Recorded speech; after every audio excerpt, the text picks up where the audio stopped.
All right. So, Mark Miller, great to have you here as my guest on this video conference. Thanks for taking the time to do this.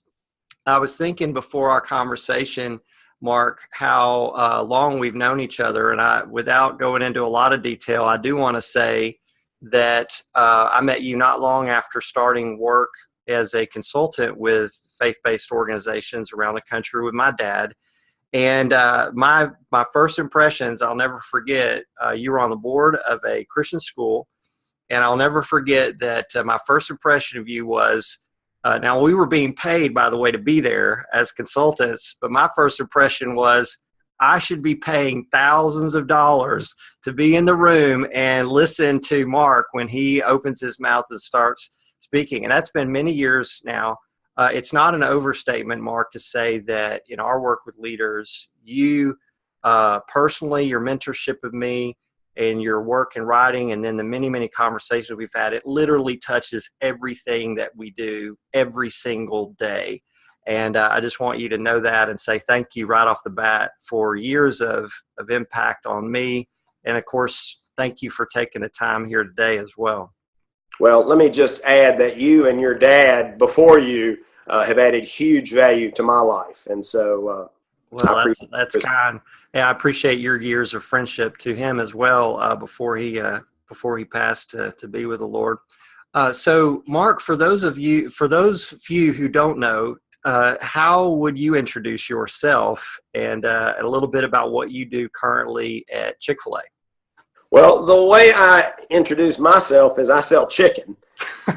and then I have to put an asterisk on that. I actually don't sell chicken. I serve men and women who sell chicken. Got it. And I've corporate staff at Chick-fil-A now 39 years. And I worked in the restaurant as a Chick-fil-A team member before that. So I'm closing in on 40 years of chicken. My goodness. It's been a fantastic journey for sure. So with 30 years of chicken, can you still stand to eat chicken? I love chicken. That helps, doesn't it? It does help. It does help. Yeah. So your journey has been an interesting one, and I know we don't have time to get into all of it, but help me take us back to sort of the turning point when you started having the opportunity to focus in on leadership development of people around you, and how has that unfolded to what you're focused on now inside Chick-fil-A? Well, it actually parallels the book that we're going to talk about today, Leaders Made Here, because that story is really, in many ways, our story. And it is a story that's still unfolding, certainly. You know, we've not figured it out, but we are on that journey. And we began that journey in earnest almost 20 years ago. And that's when I started focusing more and more of my time and energy. Now, my role has changed several times in the last 2 decades, but always with an eye on how do we help leaders grow. And so I tell folks that was really the modern era of leadership development, began around the year 2000. Now, leaders have always been critically important to us, and I think anybody listening to this would say, well, of course, leaders are critical to an organization. The way our model is set up, we are more leadership intensive than many organizations. We put men and women in those restaurants who are on-site leadership. We've not chosen to provide leadership from the home office. Right. We've chosen to put leadership in those restaurants. And so we've been trying forever to help those men and women grow and develop. But what we realized around the year 2000 is that our process, and I use that term very loosely, prior to that time had really been one that might be described more as immersion and osmosis. Just hoping they get it. Well, we believe that emerging leaders should pay attention. And that actually works at a certain scope and scale. I was the 16th corporate employee. Wow. And sit around the lunch table with some world-class leaders, and I was trying to pay attention. And again, that is scalable for a season. Yes. But we got to the year 2000, and we realized that the pace of our growth had outpaced our process for growing leaders. And we realized that when we looked at our bench and said, We had real problems to solve or real opportunities to seize, and we didn't have leaders ready. And I remember some of those conversations. We think this person will be ready in a year or two. We hope this person can be a leader someday, but we actually had a gap. And that's when we said we've got to become intentional about this thing called leadership development. Well, I didn't realize it till you just now were taking us back there that our relationship sort of coincides this journey that you've been on, because we met each other, I think, in '99 probably. And you, sometime not long after 2000, or maybe it was, you would know probably exactly when, you were working on what became the book, The Secret, the initial book that you and Kim Blanchard worked on. Since that time, now I think it's 6 books. Is that right? 6 total, right? Yeah, 6 total. So the Secret, which was really the leadership model or definition, if you will, that y'all had developed at Chick-fil-A. And then from there, you've done one of my favorites is Chestnut Checkers, building a high performance organization, the heart of a leader, the heart of leadership, which is who you are as a leader and how that informs the people around you. Great Leaders Grow, which is a phenomenal one to really look at what self-leadership look like. How do I grow as a leader? Secretive Teams, which probably is the one that's transformed my impact as a leader the most. And then now this one, Leaders Made Here, which is really all about building in a disciplined way what it takes to put in place a leadership culture. So leadership and culture are 2 words that are really easily tossed around. But can you clarify what you mean when you say you're challenging us to build a leadership culture? Sure. Well, let me say it began with a realization that on face value is going to sound absurd. But I honestly, wholeheartedly believe there's something every organization needs more than leadership. I said this in a meeting of pastors last week, and Bill Hybels was sitting on the front row, and I wondered if he was going to throw something at me. But that's not the end of the sentence. There's something every organization needs more than leadership. They need a leadership culture. Yes. And I define a leadership culture. You'll know that you have it when leaders are routinely and systematically developed and you have a surplus. Yes. Yes. So you never look at your bench and go, uh-oh. You've always got another leader. You've always got another leader ready to step up. Now, and but see, the heroic leader model is fantastic as long as it lasts. As long as that person's there. It always ends. Mm-hmm. It always ends. Mm-hmm. It always ends. Mm. And so that is not the way to build an enduring great organization. Now, what's exciting about your definition of leadership culture, and actually it's great that you brought that up because I actually marked this in the book. The first part of it to me, I think, is really energizing and exciting for most leaders, which is a leadership culture exists when leaders are routinely and systematically developed. I think immediately as a leader, you go, oh my gosh, that's right. I got to grow leaders. I need to do that systematically. This needs to be a discipline. So that's exciting. The part of that, though, that I think gets really overwhelming really quick and maybe even a little bit deflating for some people going, I'm not sure that's for us, is surplus. You're saying that, it's not just I need to have a leader or some leaders growing. You're defining this as a surplus. So tell me a little bit more about that. Well, it's really the pragmatic part of the definition, because you could forever be developing leaders, but if you've always got a shortfall, yes, you're always behind. You're always wanting for another leader. Right. And so the surplus is your only indication that your leadership culture is healthy and thriving and the systems and mechanisms are working. So it's the metric. It's the metric that what we say we're trying to do, which is growth leaders, is actually working.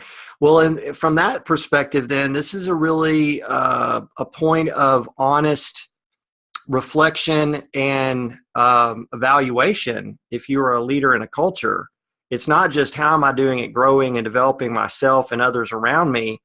It's there's a qualifier here. Is there a surplus that's available?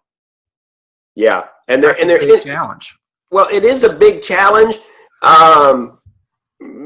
Yeah, it's not an insurmountable challenge. Yeah. Because if you routinely and systematically develop leaders, and you do that consistently, if you do that like the tide, right? You're just you never stop. You're always doing that. At some point, you should have a surplus. Yeah.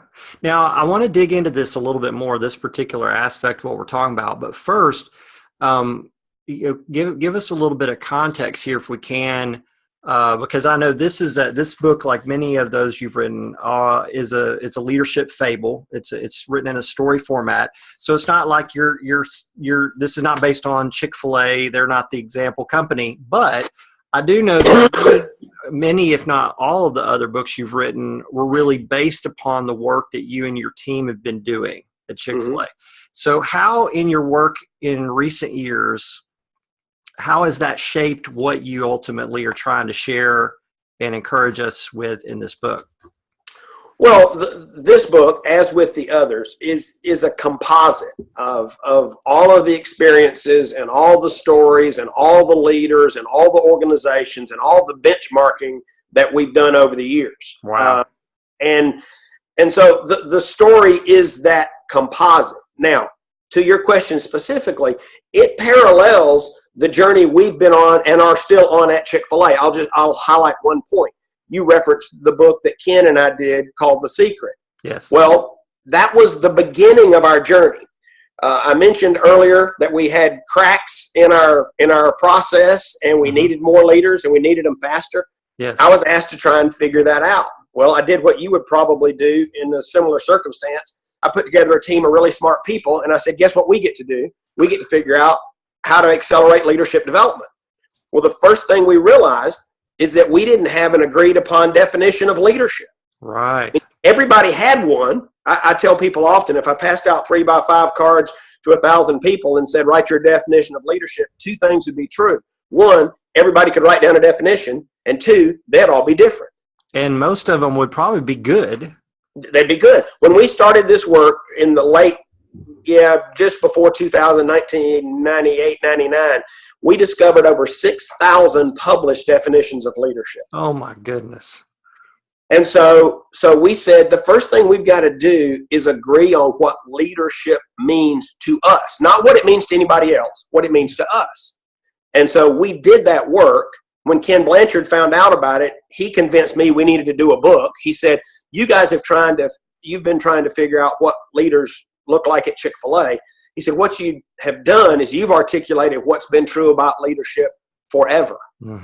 And he said, we've got to do a book, and he persisted, and we did. But it was the step one of the journey. So in Leaders Made Here, when we talk about how you begin to create a leadership culture, and we say the first step is to define it, well, that's because that's what we had to do. Right. And then if you move through the story, you realize that a definition alone is helpful but insufficient. I mean, we were naive. And I felt like now we got a definition, we can go back to selling chicken. And then people started saying, well, how do you do the things that you've articulated in this definition? And we said, we're going to have to teach this. Yes. And so even though the story is a composite of scores and dozens and hundreds of companies and leaders and conversations, it is the journey we've been on as an organization. I think that's one of the reasons why, as I encourage people to buy your books, as I give your books away, as well to invest in others. I think that's one of the reasons why there's usually such great feedback, is there is this sense that this isn't just theory and good ideas from an observer that's really just writing their next book, but instead is, and composite's a great word for it. This is the stuff we're practicing. This is the journey that we're on, and what we're putting to work. And then what we have to say about it. And of course, you're just thankfully the sort of the anointed guy to be able to put these words down on paper.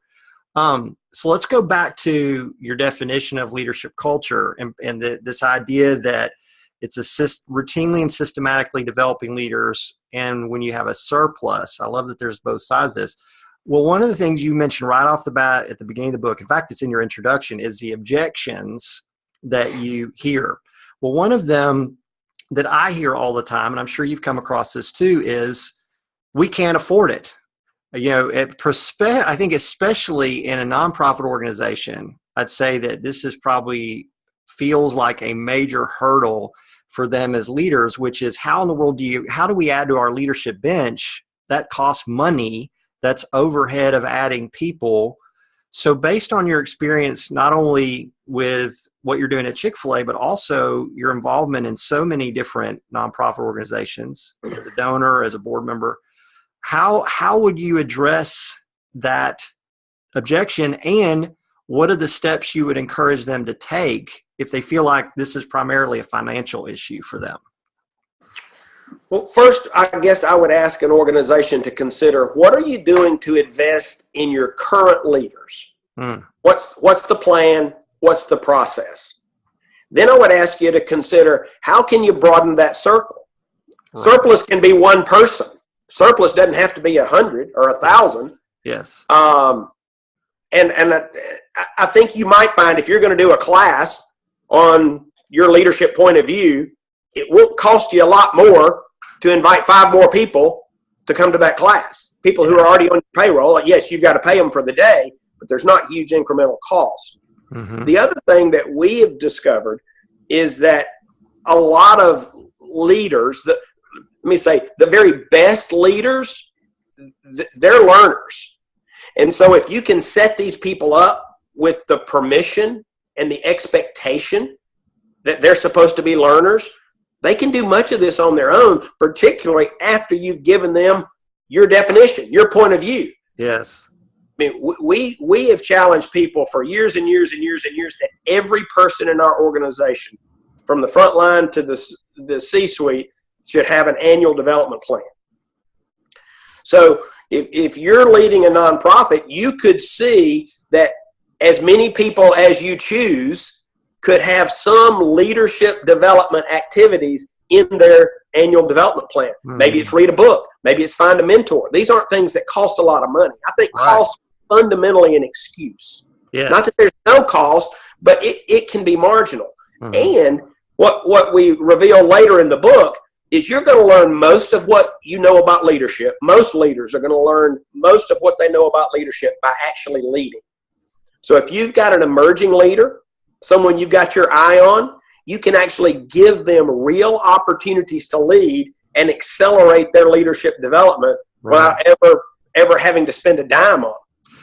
Well, so there's a number of ways. It's a mindset more than it's a monetary issue. That's a fantastic point. It's a mindset instead of a monetary issue. There's even alliteration there. That's pretty good. I love the direction, though, you're pointing us is that this isn't building your leadership bench isn't about going out and finding leaders to add to your team. It's first looking who are the emerging leaders or the potential people inside. That I'm thinking right now of a head of a faith-based school. Was at this school as a leader for 30 plus years, and he hired a young teacher. I think over 10, 15 years in advance of his retirement. Now, he saw potential, leadership potential in this young man, but he hired him as a teacher because they had the slot open, gets him there. And then over time, he's coaching, mentoring, providing this young leader opportunities and hoping someday maybe some neat things would happen, but you don't know, right? Because it's this two-way street. But ultimately, when that head of school retired, this young, now not quite so young leader became his replacement. And see, that's not a cost issue. Right. You just said that's a mindset issue. Right. Of who am I already hiring? What kind of potential is there, and how do we grow people? That's really, really helpful.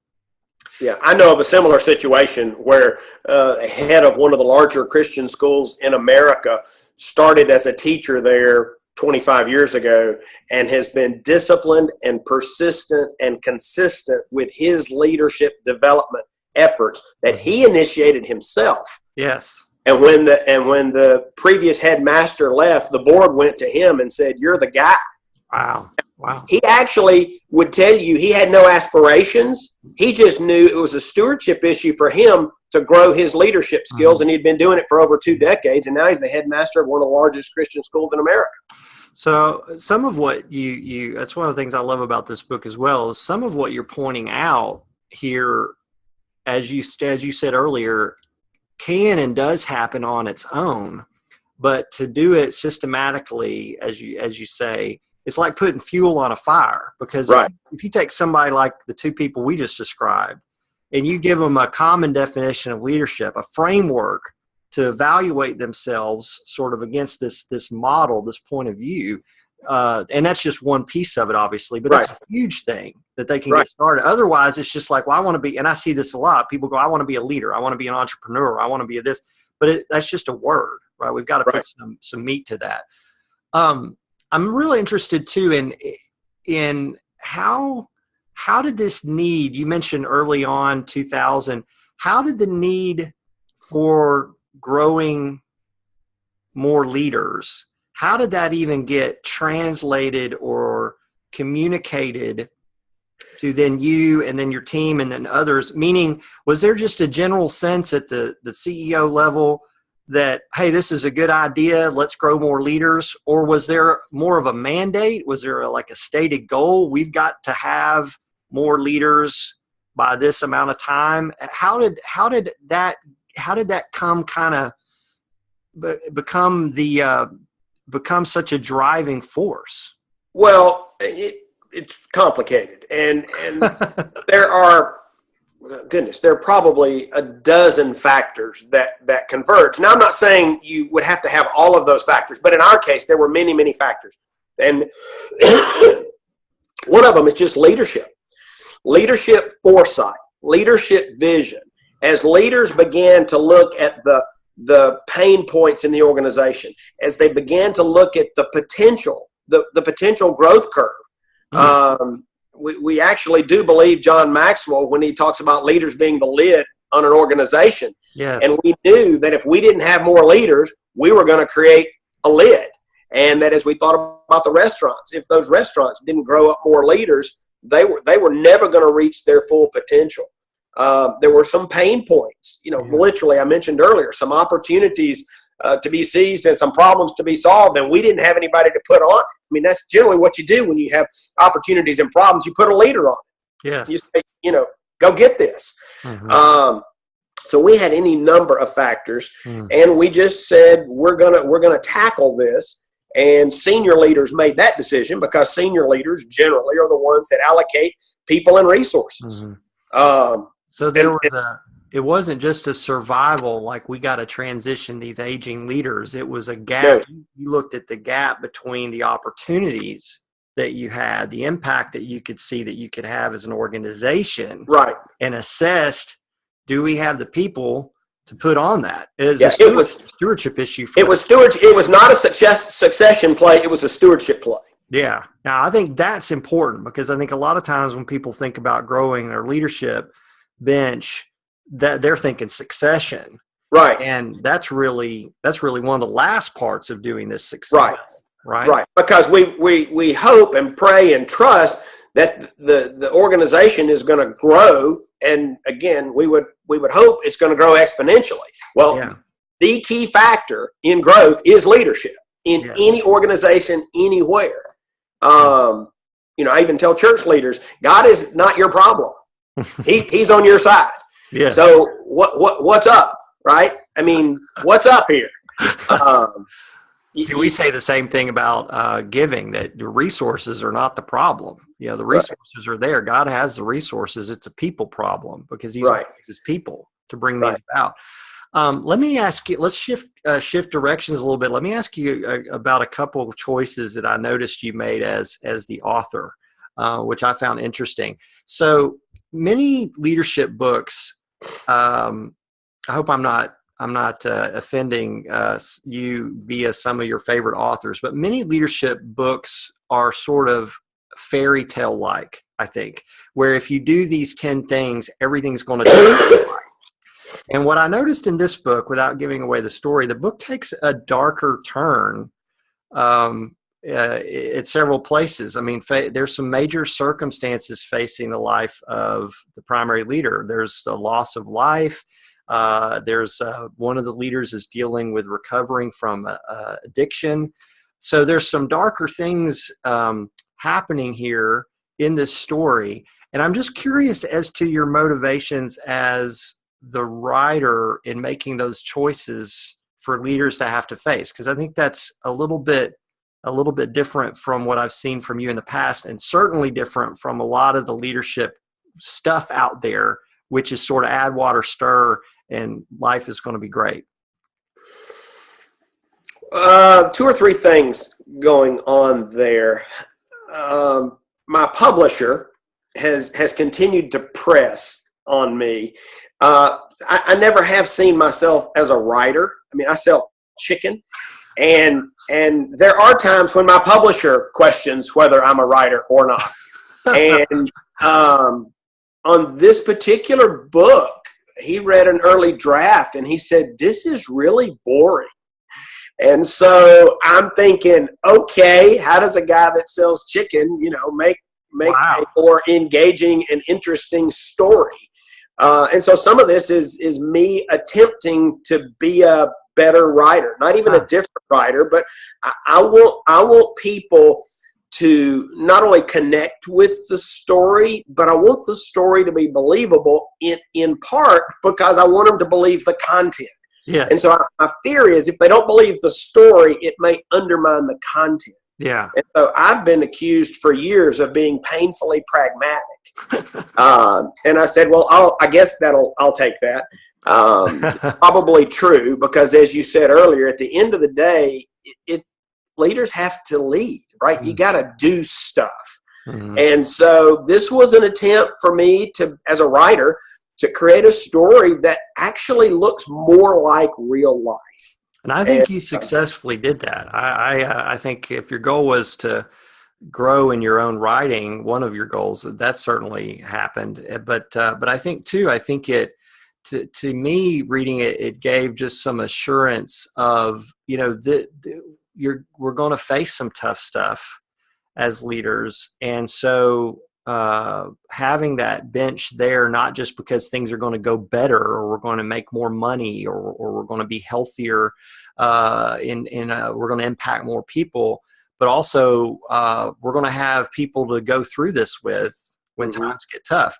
Now, another thing I found interesting was that there's a couple of places where you're dealing with some pretty horribly negative responses to trying to build this culture of leadership. And so that seemed to be a bit of a theme as well, I thought. And so I wondered, is that cynicism? Is that realism that's creeping through? Or is that based on some specific experiences you've seen that you could maybe share? Well, let me just say, certainly all of the characters are fiction. Fictional, that's right. Let's start there. But I have been in a lot of conversations over the last 40 years, but on the topic of leadership for 20 years, I've been talking to people about leadership development. And I've been talking to people about leadership development from hundreds of organizations. Mm-hmm.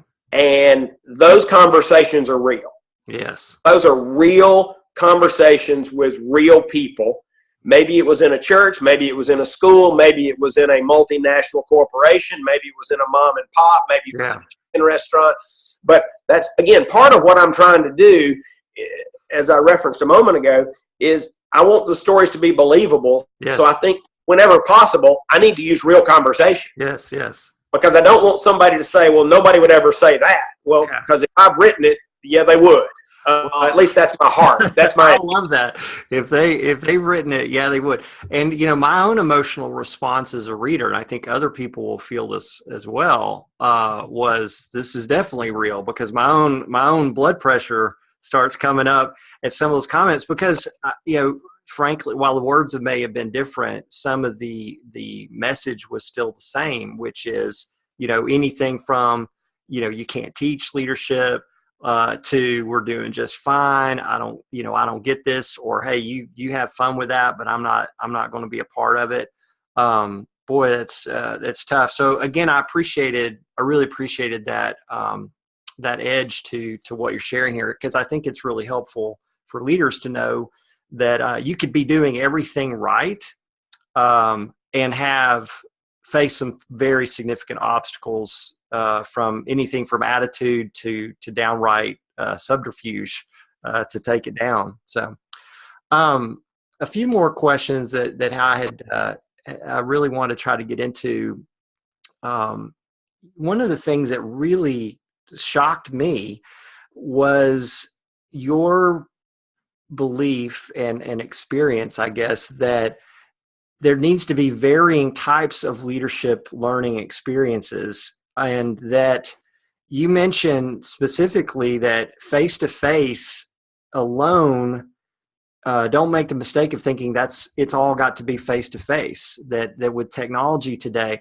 And so I could tell by the way that's coming across, that's based upon some specific findings that y'all have had for you to make, I think, as bold a statement. So can you help me understand that a little bit more? Because I would be one of those people that loves to use technology, but there's that sense of, man, is this really going to work using a micro format or an app format or right. whatever?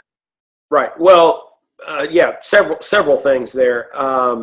I had the privilege of leading our training and development organization for a little more than a decade, and the world is changing. I mean, that won't come as any surprise to you or any of the listeners, but people don't learn the same, and there are generational differences, and my generation had different styles and preferences than your generation, and there are probably some younger people out there who have different styles and preferences.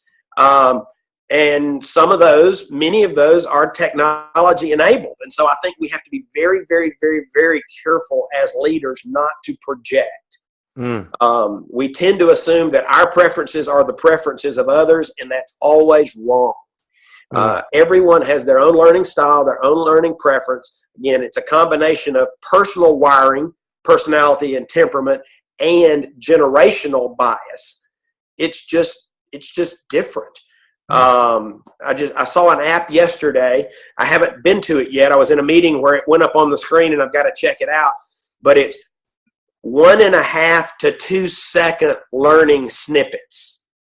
Wow. And it's designed, it teaches you something while another app is loading. So if you go to punch an app and it's loading, it gives you a 1 to 2 second learning tidbit while you're waiting so that you can maximize your time. And I'm thinking, okay, I can't wait to check it out. 1.5 second learning module, right?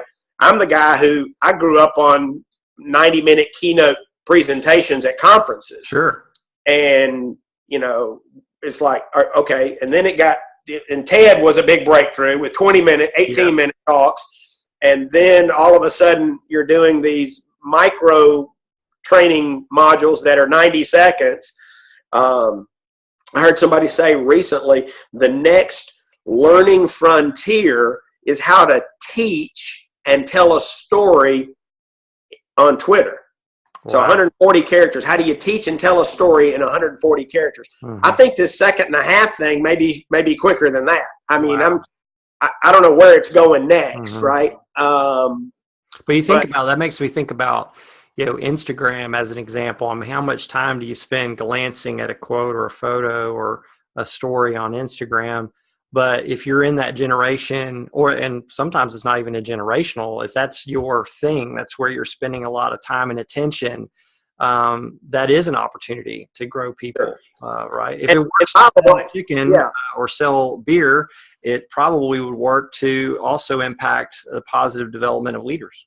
Yeah. One other example, and this is not even a current example, but to your initial question about face-to-face, I benchmarked with an organization 15 years ago that had taken 12 weeks of on-site training, and they had reduced it to 4 because of the digital pre-work. They took 8 weeks out of their on-site training because of the simulations they created that people could do before they showed up. Right. And that's 15-year-old technology. So, face-to-face may continue to be your preference, might be my preference, but it's one option among many.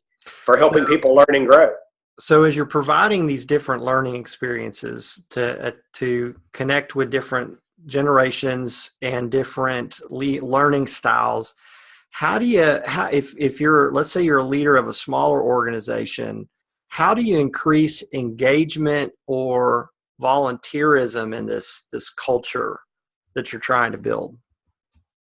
Well, because you can put it out there, right? But you can't well, put the drink. That's another big question. So let me try to give you.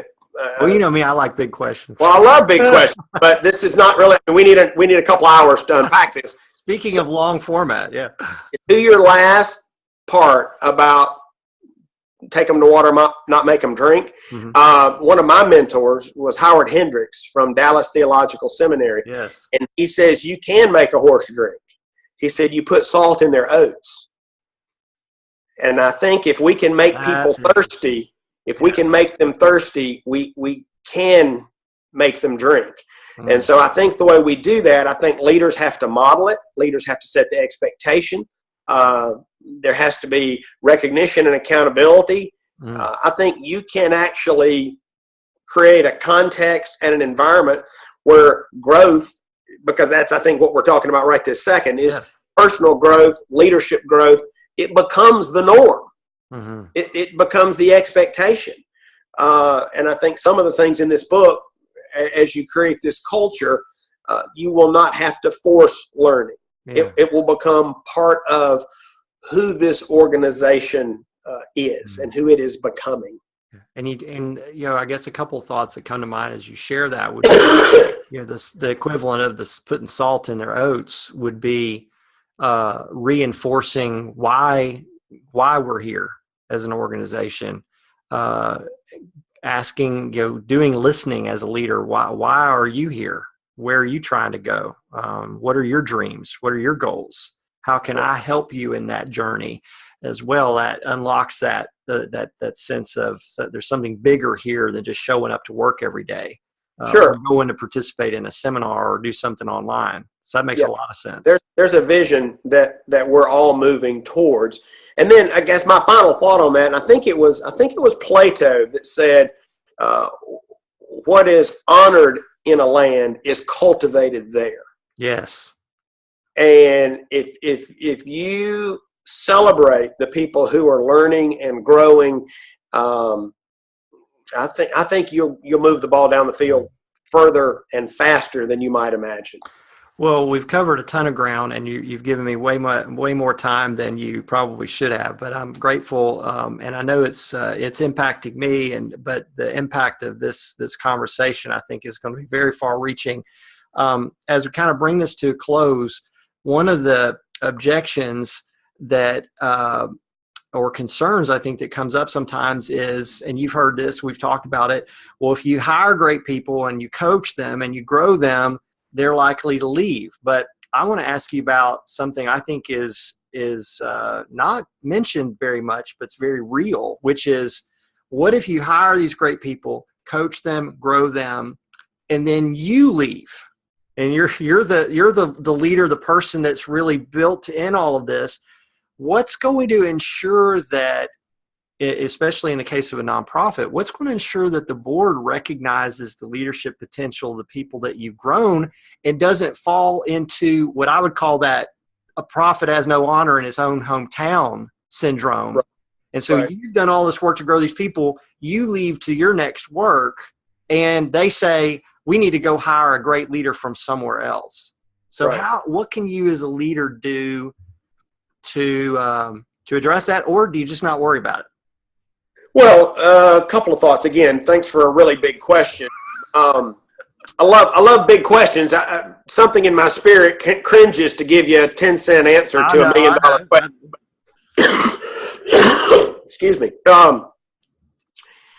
If a leader decides strategically, which is the only way this is going to work, like strategically, purposefully, we are going to create a leadership culture. This is going to become part of the DNA of this organization. Mm-hmm. You should not only have full board support, you ought to have board accountability. And the board is saying, let's look at our metrics. let's look at our depth chart. How are we doing? So the board is on this journey with a leader. Yes. This becomes a strategic priority for the organization. That may not always be, the first thing on your agenda. But if this is what you're trying to do as the leader and your board, A, doesn't support it, B, is unaware of it, and C, is not monitoring it, you're probably not going to be successful anyway. Yes. Then you're going to have to leave. Yes. And then, oh, by the way, then there's not going to be anybody to take your place. Right. That's right. So I would tell the leader who is serious about this to get full board support. Mm. Well, it goes to what comes across loud and clear in this book, which is this is not a series of sermons. This is not a program that you put a label on and do, a certain number of hours. This is the difference between going to a boot camp versus this is how we do it here all the time. This is part of this is part of what it means to be in this organization. Right. And I addressed that near the end of the book. You may recall they're debating, what do they call this? They decide not to call it anything. Yes. They're striving to make it part of who they are and the way they do business. Yes. And so I'm not saying you couldn't call it something, but that tends to make people think of it in a programmatic fashion. And so I'm thinking, no, this is just who we are and who we are becoming. And I don't advocate calling this anything. And then lastly, as we close, I'm interested in your point of view as someone who has often been called upon to be a board member at faith-based nonprofit organizations, certainly a generous giver, someone that would be asked frequently to make significant gifts. You're always, being pulled to invest your time and energy into organizations doing great work. Does your point of view on leadership culture in any way influence or affect the decisions you make about where you put your time and giving and energy when you're talking about something outside of work at Chick-fil-A? Well, I think the answer is yes. And I know that every giver would probably approach this differently. My wife and I, make these decisions jointly where we're going to invest our financial resources. And, first and foremost for us is certainly the prompting of the Holy Spirit. And I've given to organizations that probably would never read this book because I felt like that's what I was supposed to do. And I want to be a faithful steward, and I'll do that. But I would say that that's always part of our decision process. But the other thing I'm looking at is, how are these organizations led? Again, I think from a kingdom stewardship perspective, if you give resources to an organization that's poorly led, and that, yes, that's a reflection of my stewardship or lack thereof. And so, again, I certainly am going to do my very best to follow God's promptings, but I'm going to be much more inclined to write a check, or to write a bigger check, or to write a second check to an organization that's well led, because I do believe that everything rises and falls on leadership, and it's Christian schools, and it's organizations that build hospitals and schools and dig wells and sell chicken and everything else. And so it's much like a successful venture capitalist. If you read interviews with those men and women, you talk to some of those people, as I have done, and they look at many factors, but many of them, I almost want to say most of them, are going to take a hard look at leadership. Because if you've got an organization with a great vision, or a great dream, or a great product, or a great process, or a great ministry, and they're poorly led, then you're throwing good money down a hole. Because if they're not well led, they'll never reach their full potential, whether it's kingdom potential or marketplace potential. So I think this is huge. I think an organization that can say, we invest in leaders, they're much more likely to get a kingdom investment from me. Well, I love what you're saying there too, though, that it's because you're not saying I invest in the person. Right. You're saying I look at what's going on with the leadership, and I think that it should be a real call to action for any of us leading an organization that wants to protect against it being just about us. Mm-hmm. It's not, we need people to invest in us as leaders because things are working well now because we're here. We're a culture of leaders or an organization of leaders, and we're on this journey together, and that's what you're investing in. That's going to result in more people served, more lives changed, more people saved, whatever the goals are. So that's fantastic. Well, Mark, thank you so much. Again, the book Leaders Made Here, thrilled to recommend it. We're actually going to give away some copies as well. And Mark, I just cherish this time with you. As always, I've learned a tremendous amount. You've challenged my thinking as usual, and for all of us watching here as well. Any last thing you would add, or any call to action you would maybe put to people as they're watching this video? Well, the journey will be challenging, and I don't share that to be pessimistic. I want to be realistic. And so my encouragement to leaders is to enjoy the journey, to be encouraged by those steps forward and not to be devastated by those steps back. To do this well will take years. It will take, I mean, we've been on this journey for now, honestly, at least 2 decades. Yes. Not counting all those years that we used a different methodology. And we're still trying to figure it out. And we still have steps forward. We still have steps backwards. But it's a journey you can't afford to stop. Yes. But don't set expectations that you're gonna try to do this and be through in 6 months or 18 months. It's like, I believe it's a journey you'll be on forever, if for no other reason, because you'll have new men and women joining your organization, and they're jumping on the journey at the beginning. Yes. Every time you bring in new leaders, the journey has to begin again. Yeah. So enjoy it.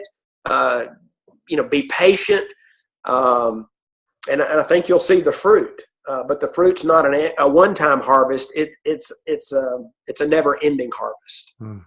Thank you, Mark. Again, the book is Leaders Made Here by Mark Miller. You can find it easily on Amazon. Recently ranked as one of the top new bestsellers in multiple categories. So it's thrilling to see that. Congratulations, Mark, because that just means more people impacted, right? So thank you so much for this time. And as always, for investing in me and investing in leaders. I look forward to seeing you again soon. Thanks, Mark. Bye-bye.